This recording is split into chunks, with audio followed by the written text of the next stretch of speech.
श्रीमन्नारायण नारायण हरि हरि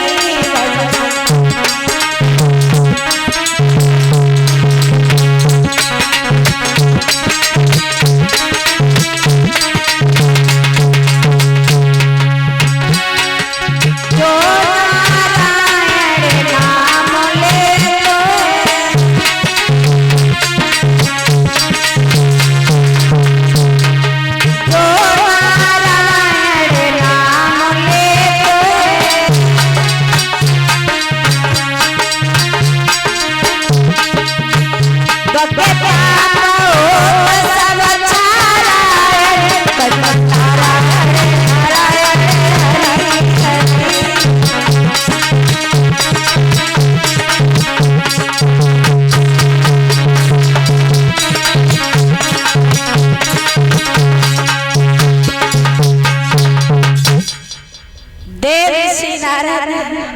बीड़ा को बजाते हुए और नारायण नारायण करते हुए चले आ रहे थे।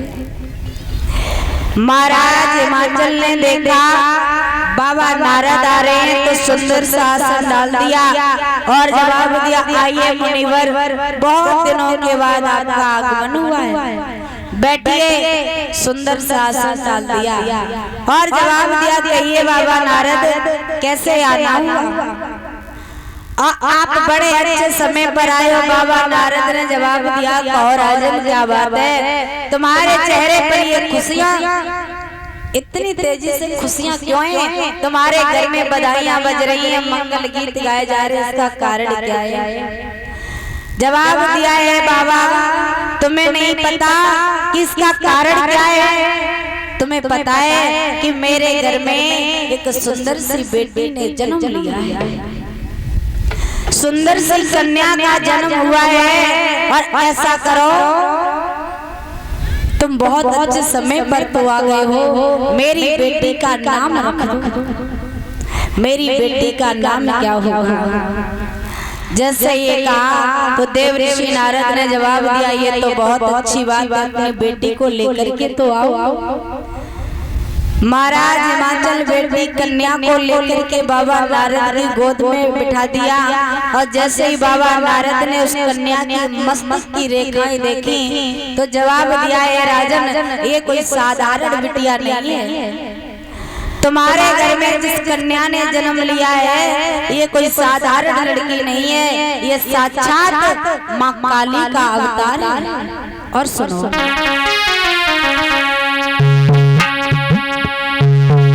जा कन्या भवानी जा देव सत प्रगटानी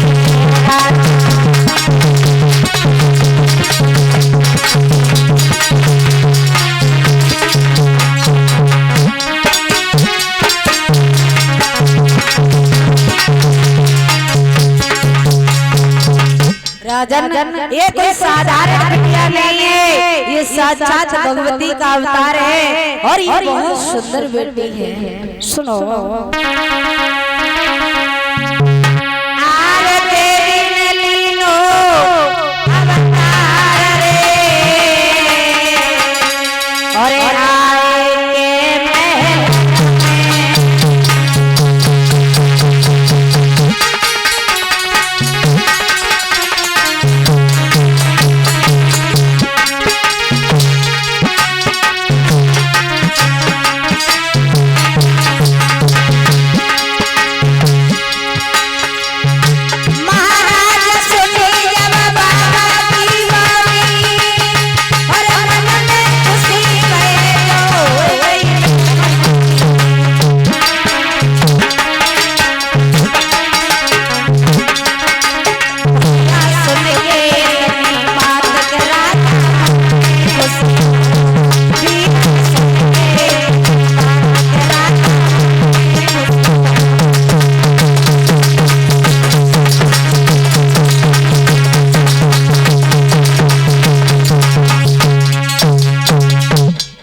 जवाब दिया है, महाराज तुम्हारे घर में जिस बिटिया ने जन्म लिया ये कोई साधारण बेटी नहीं है, एक ये देवी का रूप है, देवी का अवतार है और बड़ी सुंदर बेटी है। जवाब दिया है मुनिवर, आपने मेरी बेटी को तो देख लिया, लेकिन इसका नाम तो रख दो, इसका नाम क्या होगा?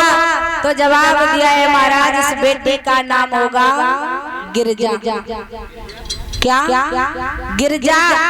और जवाब दिया ये बहुत ही सौभाग्यशाली बेटी है, बहुत अच्छी है, तुम्हारा नाम रोशन करेगी, तुम्हारी कुल की हमेशा इज्जत करेगी, नाम रोशन करेगी। बड़ी सुंदर ये देवी के समान बेटी है, कोई साधारण लड़की नहीं है। जवाब दिया मुनिवर, आपने मेरी बेटी की भविष्यवाणी बता दी और मेरी बेटी का नाम भी रख दिया, और साथ ही साथ हमें ये भी बता दो कि मेरी बेटी की शादी किसके साथ में होगी, मेरा दामाद कौन बनेगा और कौन मेरी बेटी का पति बनकर के आएगा। देव ऋषि नारद ने जवाब दिया है राजा, तुम्हारे दामाद कोई और नहीं बनेगा, इस बिटिया का पति कोई और नहीं होगा, इस बिटिया का पति पता है कौन होगा? कौन? जवाब दिया है, तुम्हारे तो बड़े भाग्य खुल गए राजन, जो तुम्हें ऐसा दामाद मिला। अरे तुम्हारी तो किस्मत जाग गई। जवाब दिया, कौन से दामाद महाराज, नाम तो बताओ। जवाब दिया, भाई शंकर भूतनाथ भोले बाबा तुम्हारे दामाद बन करके आए। जैसे ही महाराज हिमाचल ने इतने वचन सुने, जवाब दिया, बाबा क्या कह रहे हो? भोले बाबा के साथ में मेरी बेटी का विवाह होगा। जवाब दिया, हाँ वही भोले बाबा तुम्हारी इस बेटी का पति होगा और वही तुम्हारे दामाद बनेंगे।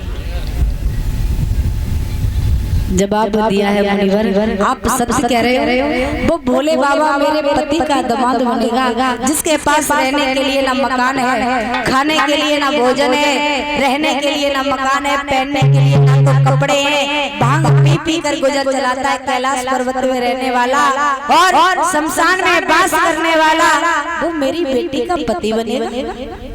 जवाब दिया, हाँ महाराज वही तुम्हारी बेटी का पति बनेगा, इसे कोई बदल नहीं सकता, इसे कोई मिटाने वाला नहीं है और ना ही इसे कोई बदल सकता है, तुम्हारे दामाद वही बन करके आए। इतनी बात कही तो महाराज हिमाचल ने जवाब दिया, मुनिवर आपने मेरी बेटी का नाम तो रख दिया, लेकिन आप ये बताओ आपको कुछ चाहिए क्या? कुछ मांगना चाहते हो कि भोजन मांगो, कपड़ा मांगो। सुनो महाराज, कि भोजन मांगो, कपड़ा मांगो,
और जो मांगो कपड़ा मांगो, जो मांगो सब हाजिर है, हे नाथ हमारा तन मन धन सब चरणों में नोचा।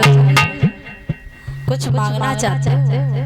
जवाब दिया है राजन, मैं तुमसे कोई भिक्षा भिखारी थोड़ी नहीं, मैं तुमसे कुछ मांगने आया हूँ। तुमने क्या मुझे भिखारी समझ लिया? मैं तो यहाँ से होते जा रहा था, तुमने कहा मेरी बेटी का नाम रख दो, मैंने नाम रख दिया, अब मुझे जाने की आज्ञा दो।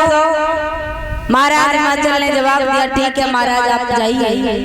देव ऋषि नारद वहां से चले जाते हैं और महाराज देव ऋषि नारद वहां से गए। इधर महाराज के हिमाचल के यहाँ वो बिटिया जो गिर जाती वो धीरे धीरे बड़ी होने लगी। धीरे धीरे वो बेटी बड़ी होने लगी और महलों में कब बड़ी हो गई पता ही नहीं चला। बिटिया दिन ही दिन बढ़ती जा रही थी। एक बार वो गिरजा जो थी अपनी सखियों के साथ में गुड्डा गुड़िया का खेल खेल रही थी। गुड्डा गुड़िया का खेल खेल रही थी। मैया मैना पास में आई और मैया मैना ने जवाब दिया है, बेटी गिरजा क्या कर रही हो? यहाँ बैठी बैठी क्या कर रही हो? जवाब दिया, मैया तुम्हें नहीं पता हम अपनी गुड्डा की शादी कर रहे हैं।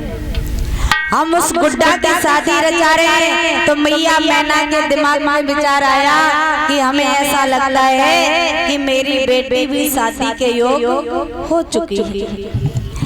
क्यों ना अच्छा सा घर वर तलाश करके अच्छा सा लड़का ढूंढ करके हम अपनी बेटी के पीले हाथ करा दें। ध्यान रखना प्यारे बच्चों, जिस घर में माता पिता के सामने अगर बेटी सयाने घूमे तो माता पिता को चिंता होती है कि हम अपनी बेटी के कब पीले हाथ करें और कब गंगा को नहाना। उन्हें सबसे ज्यादा बेटियों की चिंता होती है कि जल्दी से जल्दी हो सके हम अपनी बेटी के पीले हाथ कर दें। क्योंकि महाराज आज के संसार में, आज की दुनिया में ऐसा है कोई किसी को देख नहीं सकता है। अगर किसी के घर में बिटिया सयानी है, घर में रह रही है, अच्छे से रह रही है, सब कुछ ठीक ठाक है, लेकिन पड़ोसी वाले फिर भी कुछ ना कुछ दोष लगा देते हैं। ये कहते हैं इतनी सयानी बिटिया हो गई, इतनी बड़ी हो गई लड़की, लेकिन अभी तक इसके माँ बाप ने शादी नहीं की। माता पिता को चिंता होती है अपनी बेटियों को लेकर के कि जितनी जल्दी हो सके उतनी जल्दी बेटी की शादी करा दे। मैया मैना विचार कर रही है कि अब मेरी बेटी की शादी के योग हो गई, लेकिन खेलते खेलते मेरी बेटी कब इतनी बड़ी हो गई मुझे तो पता ही नहीं चला। प्यारे महाराज हिमाचल को बुलवाया और जवाब दिया, महाराज तुम्हें पता है कुछ? बोले क्या हुआ? अरे महाराज तुम्हें नहीं पता कि तुम्हारी बेटी जो गिरजा है ना वो शादी के योग हो चुकी है। और ऐसा करो अब कोई अच्छा सा लड़का देख करके, अच्छा सा घर वर देख करके हमारी बेटी के पीले हाथ कर दो, इसकी शादी करवा दो। क्योंकि बेटी ज्यादा सयानी हो जाए तो महाराज दुनिया के लोग भी बहुत ताने मारते हैं। इसकी जितनी जल्दी हो जाए उतनी जल्दी शादी करवा दो, हमारी बेटी गिरजा शादी के योग। महाराज ने जवाब दिया, रानी मुझे यही नहीं पता चला कि मेरी बेटी कब इतनी बड़ी हो गई, कब शादी के योग हो गई और हमारी बेटी शादी के योग हो गई। हाँ जवाब दिया, ठीक है मैं दरबार में जा रहा हूँ, पता करूंगा, अगर कोई अच्छा सा लड़का होगा तो उसी के साथ में हम अपनी बेटी गिरजा का विवाह करा देंगे। महाराज हिमाचल दरबार में गए और महाराज मंत्री से पूछा, सबसे जवाब दे दिया, भैया अगर तुम्हारी नजर में कोई अच्छा सा लड़का हो तो मुझे बता देना, क्योंकि हम अपनी बेटी की शादी करना चाहते हैं और मेरी बेटी शादी के योग हो चुकी है।